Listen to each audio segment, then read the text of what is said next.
श्री स्वामी समर्थ. जय जय स्वामी समर्थ.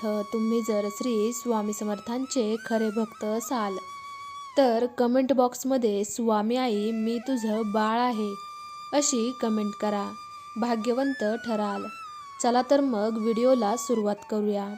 इतरांचे भले कोण करू शकेल, स्वतःचे भले केव्हा होऊ शकत नाही.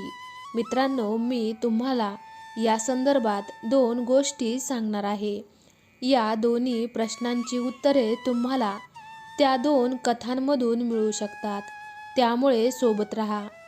या व्हिडिओच्या शेवटपर्यंत तुम्हाला नक्कीच समजेल. तुम्ही जर चॅनलवरती नवीन असाल तर चॅनलला जरूर सबस्क्राईब करा. प्रथम आपल्यासाठी कोणत्या गोष्टी चांगल्या नसतात त्याबद्दल बोलूया. मित्रांनो, एका गावात एक स्त्री राहत होती जी खूप दिवसांपासून वांझ होती. अनेक उपचार करूनही तिने मुलाला जन्म दिला नाही. ती दररोज ऋषी, महात्मा आणि चेटूक करणाऱ्यांना भेटायला जायची. एकदा एक भोंदू माणसाने त्या स्त्रीला सांगितले की तुम्ही मंगळवारी रात्री कोणाच्या घरी आग लावली तर तुम्हाला पुत्रप्राप्ती होऊ शकते. त्या स्त्रीला पुत्र प्राप्तीचे वेळ होते. काही भोंदूच्या सांगण्यावरून महिलेने तिच्या शेजारच्या एका माणसाच्या घराला आग लावली. रात्रीची वेळ होती. आग कोणी लावली याचा शोध लागला नाही.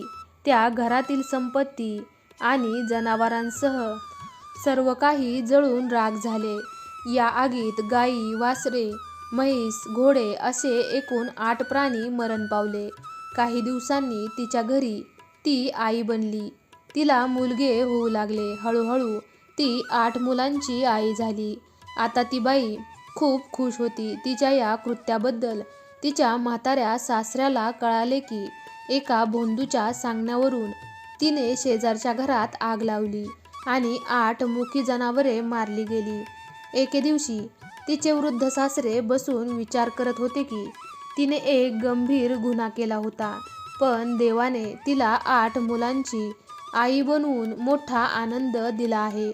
देवसुद्धा सर्व पाहत आहे की नाही. मित्रांनो, जसजसे तिची मुले मोठी झाली तिने त्यांचे लग्न लावायला सुरुवात केली. परंतु दुर्दैवाने तिने ज्या मुलाचे लग्न लावले होते तिचा तो मुलगा मरण पावला. तिचे 8 पुत्र एक एक करून मरण पावले. आता ती खोल दुःखात बुडाली होती. तिचे सर्व सुख उद्ध्वस्त झाले. तिला रडताना पाहून तिचे म्हातारे सासरे हसले आणि म्हणाले, अरे सुनबाई, आता का रडते आहेस? जे पेरले ते मिळाले. देवाच्या घरी उशीर होतो पण अंधार नाही. तो नेहमीच खरा न्याय देतो. सासऱ्याचे बोलणे ऐकून बाईला तिच्या जखमेवर कोणतरी मीठ ओतल्यासारखे वाटले. ती म्हणू लागली, म्हाताऱ्या, माझ्या सर्व मुलांचा बळी गेल्यावर तुला खूप आनंद होईल. ती सासऱ्यांना शिवीगाळ करू लागली. शेजारीही आले आणि म्हाताऱ्याला त्याच्या कृत्याबद्दल शिवीगाळ करू लागले. तेव्हा म्हातारा म्हणाला, भावांनो, तुम्हाला माझ्या बोलण्याचा खूप राग येत आहे. हे ऐकल्यावर तुम्हालाही याचा खूप राग येईल. म्हातारा म्हणाला, अरे भाऊ, प्रत्येकाला आपल्या कुटुंबावर प्रेम आहे. मलाही आहे. माणसं, पशुपक्षी, कीटक प्रत्येकाला आपलं कुटुंब आवडतं. माझेही माझ्या कुटुंबावर प्रेम आहे. मलाही आनंद हवा आहे. पण मला इतरांच्या खर्चाने आनंदी व्हायचे नव्हते.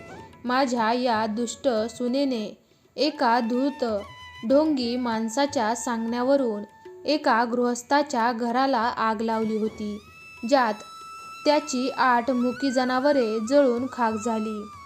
तिच्या पोटातून 8 प्राणी पुत्र झाले. आता देही हा देह दुःखाच्या अग्नीत जळत सोडून स्वर्गात गेला. कोणाचे वाईट करून सुखाने झोपले आणि झोपले तरी किती दिवस. देवाची काठी त्याच्यावर पडली की त्याला व्याजासह परतफेड करावी लागते. दुसऱ्याचे सुख हिसकावून आनंद घ्यायचा असेल तरीही तुमची सर्वात मोठी चूक आहे. जर तुम्हाला एखाद्याचा नाश करून स्वतःला वाढवायचे असेल तर तुम्ही तुमच्या हेतूत कधीही यशस्वी होणार नाही. शेअर करून आनंद मिळवता येतो, पण तो हिरावून कधीच नाही. देव सर्व पाहत असतो. त्याने जसे केले तसे सर्वांचे होईल. देवाच्या न्यायात थोडा विलंब होऊ शकतो, पण विसरू नका, ही कर्माची मशागत आहे. तुम्ही पेराल तेच उगवणार आहे.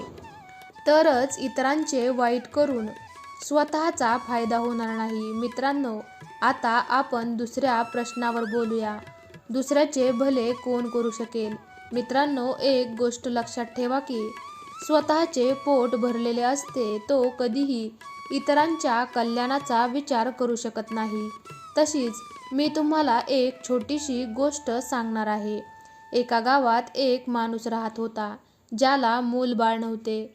मूल होण्यासाठी त्यांनी अनेकदा प्रयत्नही केले, पण त्यांची इच्छा पूर्ण झाली नाही. एके दिवशी देवर्षी नारद हिंडत फिरत त्यांच्या घरी पोहोचले. ती व्यक्ती देवर्षी नारदांना म्हणाली, मुनिवर, तू भगवंताचा सर्वात प्रिय भक्त आहेस. तू कृपा केलीस तर मला माझ्या घरी मूल होण्यास आनंद मिळू शकेल. नारद म्हणाले, होय होय, ते ठीक आहे. मी नक्कीच देवाकडे मागेन आणि तुला वरदान देईल. प्रिय बंधू, आता नारद मुनी भगवान विष्णूंकडे गेले आणि हात जोडून म्हणाले, भगवान, मी पृथ्वीवर एका गरीब माणसाला पुत्र देण्याचे वचन दिले आहे. भगवान विष्णू म्हणाले, देवर्षी, ज्याला तू मुलगा देण्याचे सांगत आहेस त्याच्या नशिबात 7 जन्म संतती नाही. मग या जन्मात त्याला संततीचे सुख कसे मिळणार? नारद परत आला आणि आपल्या व्यक्तीजवळ आला आणि म्हणाला, बंधू, मी भगवान विष्णूंकडे तुझ्यासाठी मुलगा मागितला तेव्हा त्यांनी सांगितले की तुला या जन्मात नाही तर पुढील 7 जन्मात मूल होणार नाही. मित्रांनो, नारदजीचे म्हणणे ऐकून ती व्यक्ती क्रोधित झाली. वाईट वाटले. नारदही तिथून निघून गेले. त्याच गावात आणखी एक तपस्वी संन्यासी आले होते. तोही खूप प्रगत होता. अनेक वर्ष त्यांनी दुसरे कोणतेही अन्नग्रहण घेतले नव्हते. तो महात्मा व्यक्ती त्याच्याकडे धावत आली आणि त्याच्यासाठी जेवणही तयार केले. महात्माजींनी त्याच्या 3 रोट्या खाल्ल्या आणि त्यांना 3 पुत्र होण्याचे वरदान देऊन निघून गेले. मित्रांनो, काही काळानंतर त्या गृहस्थाच्या घरी 3 पुत्रांचा जन्म झाला. दुसरीकडे एके दिवशी नारद ऋषी त्या पाहुण्यांच्या घरी पोचले, ज्याला 7 जन्म मूलबाळ नव्हते. त्याच्या घरात 3 मुले खेळत असल्याचे त्यांनी पाहिले. हा चमत्कार कसा घडला? नारदजींनी त्या माणसाला विचारले, भाऊ, हे कसे झाले? तेव्हा त्यांनी सांगितले की एका साधूच्या आशीर्वादाने मला 3 पुत्र झाले आहेत. भगवान त्यांना पुत्र देऊ शकत नाही. हे ऐकून नारदजी क्रोधित झाले. दुसऱ्या ऋषींनी त्यांना 3 पुत्र दिले. देवही खोटे बोलतो असे वाटते. आता नारदजी क्रोधाने भडकले. त्याला देवाचा सर्वात जास्त राग आला. तो रागाच्या भरात भगवान विष्णूंकडे आला आणि रागाच्या भरात त्याने देवाला खूप फटकारले. दुसरीकडे देवाने आणखी एक नवीन लीला केली. त्याने आजारी असल्याचे भासवले आणि नारदजींना सांगितले की देवर्षी, मला यावेळी तीव्र वेदना होत आहेत. माझ्या वेदना फक्त तूच दूर करू शकतोस. नारद म्हणाले, प्रभू, मला लवकर सांग, मी नक्कीच प्रयत्न करेन. तेव्हा भगवंत म्हणतील की माझे दुःख काही भक्ताच्या हृदयातूनच दूर होऊ शकते. तुम्ही त्याचे काळीज कोणा भक्ताकडून मागावे. मित्रांनो, आता विलंब न करता नारदजी तिथून निघून अनेक भक्तांच्या घरी गेले, पण काळीज द्यायला कोणी तयार नव्हते.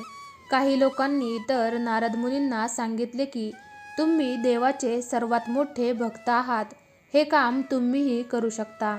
नारद मुनी अवाक राहिले. शेवटी ते त्याच ऋषींपर्यंत पोहोचला ज्यांनी त्या साधूला 3 पुत्रांचा आशीर्वाद दिला होता. नारदजींनी त्यांना संपूर्ण कथा सांगितली की देवाला असाध्य रोग झाला आहे, जो केवळ भक्ताच्या हृदयानेच बरा होऊ शकतो. मित्रांनो, नारदजींचे म्हणणे ऐकून ते महात्माजी क्षणाचाही विलंब न लावता त्यांच्यासोबत गेले. आणि भगवंताकडे गेले आणि म्हणाले, हे भगवान, मी तुमची सेवा करायला तयार आहे.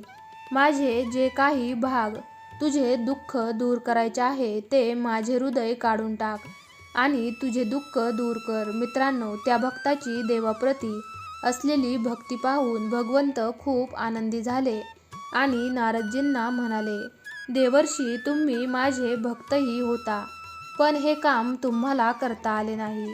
आता तुम्हीच सांगा, मी अशा भक्तांच्या बोलण्याकडे दुर्लक्ष करू शकतो का? असे महापुरुषच निपुत्रिकांना संतती देऊ शकतात. अशा भक्तांचे शब्द कधीच खोटे नसतात. असे महापुरुष लेखकाचे लेखनही बदलू शकतात. ज्याच्या शरीराच्या प्रत्येक छिद्रात भगवंत वास करतो आणि जो निस्वार्थ आहे आणि त्याला स्वतःची कोणतीही इच्छा नसते, तोच इतरांचे भले करू शकतो.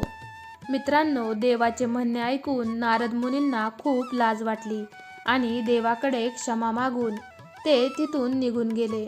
दर्शकांनो, तुम्हाला कथा कशी वाटली? कृपया कमेंट बॉक्समध्ये कमेंट करून नक्की कळवा. तुम्हाला आजचा हा कथा व्हिडिओ आवडला असेल तर तुमच्या मित्र आणि परिवारासोबत नक्कीच शेअर करा. तुम्हाला आजची ही कथा आवडली असेल तर लाईक करा. तुम्ही जर चॅनलवरती नवीन असाल तर चॅनलला जरूर सबस्क्राईब करा. चला तर मग पुन्हा लवकरच भेटूयात अशाच एका नवीन व्हिडिओमध्ये. तोपर्यंत तुम्ही सर्वांनी आजचा हा व्हिडिओ पाहिल्याबद्दल तुमच्या सर्वांचे मनापासून धन्यवाद.